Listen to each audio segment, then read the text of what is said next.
Assalamualaikum warahmatullahi wabarakatuh. Perkenalkan, kami dari kelompok 8 ingin menyampaikan materi pembelajaran yang bertema ilmu pengetahuan dalam Islam. Baiklah, saya akan memperkenalkan diri terlebih dahulu. Saya Fiona Olanda. Sebelum saya menjelaskan materi, marilah kita bersama-sama mengucapkan basmalah. Bismillahirrahmanirrahim. Ilmu pengetahuan dalam Islam. Saya akan menjelaskan ilmu pengetahuan dalam Islam. Islam adalah agama yang menghargai dan meninggikan derajat orang-orang yang berilmu. Dalam Islam terkandung ilmu tidak terbatas-batas dan tidak terpisah-pisah. Sebagaimana Allah menyebutkan dalam Al-Quran bahwa orang-orang yang berpikir, berakal, dan berilmu. Pengertian ilmu pengetahuan. Ilmu pengetahuan. Ilmu pengetahuan berasal dari bahasa Arab, yaitu ilm yang berarti pengetahuan. Kata tersebut berkembang menjadi ilmu pengetahuan. Ilmu pengetahuan diperoleh berdasarkan ijtihad atau hasil pemikiran para ulama atau para ilmuwan yang didasarkan oleh Al-Quran dan hadis-hadis tersebut. Al-Quran dan hadis merupakan pedoman hidup manusia dan berisi ilmu pengetahuan yang universal. Allah menurunkan ayat pertama yang berbunyi, bacalah. Kita mengetahui bahwa membaca merupakan aktivitas utama yang dilakukan pada saat kegiatan ilmiah. Dalam Al-Quran disebutkan ilmu pengetahuan sebanyak 105 kali.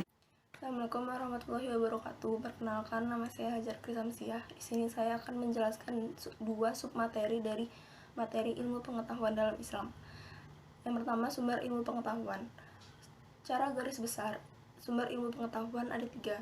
Yang pertama dari alam semesta, yang terdapat dari alam-alam yang berada di sekitar kita. Yang kedua, alam akal yang didapatkan dari pemikiran dan peristiwa-peristiwa yang telah terjadi.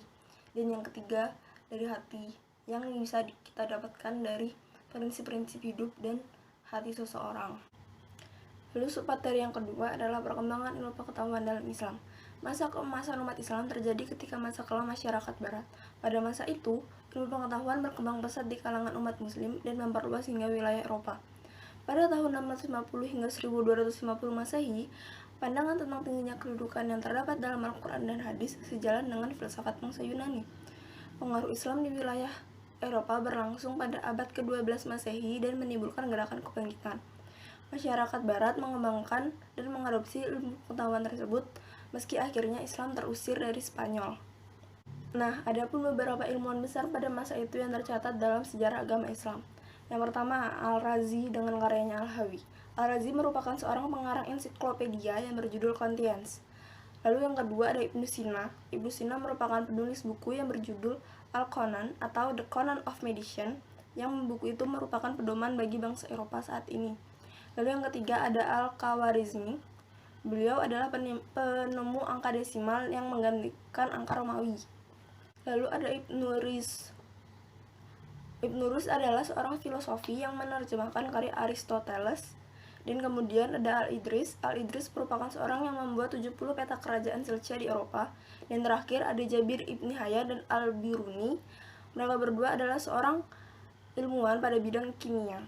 Assalamualaikum warahmatullahi wabarakatuh. Perkenalkan, nama saya Pratama Sukmajadi dari kelas 120 dari kelompok 8 ingin membahas materi tentang Islam dan cabang ilmu pengetahuan. Islam dan cabang ilmu pengetahuan. Masyarakat Barat membagi ilmu pengetahuan menjadi 3 bagian utama. Yang pertama, Islam dan ilmu pengetahuan alam.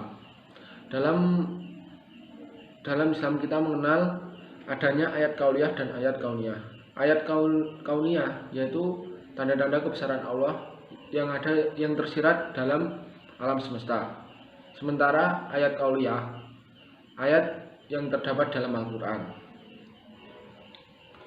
Islam dan ilmu pengetahuan sosial.